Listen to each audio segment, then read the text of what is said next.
Using Revolut Abroad has never been easier. So firstly, go into your Revolut app, and now on the app, we're going to firstly click on the card symbol in the top right corner. In here, you can see all your Revolut cards. If you don't have one, just click on Add New, and we're just going to wait here and then click on Virtual. We need to add a virtual card.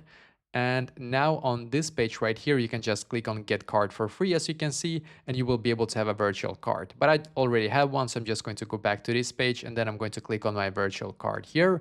And now what I'm going to do in here is to click on Add to Apple Wallet or Google Pay if you have an Android phone, of course. So I'm just going to click right here.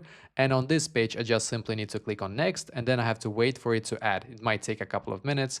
Now I have to click on Agree right here, as you can see. Once again, I have to wait a little bit. And now when it's added, the card is now added, so I can just click on Use as Default Card. That is very important.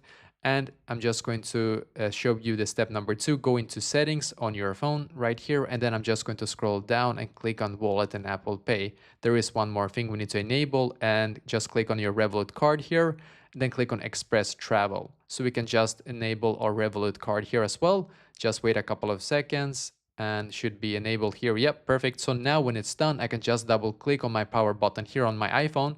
And now you can use your Revolut Visa card at any shop abroad that actually accepts Visa. So just hold it near a reader, and if they accept Visa, you should be able to pay with it. So that is basically exactly how to use it abroad.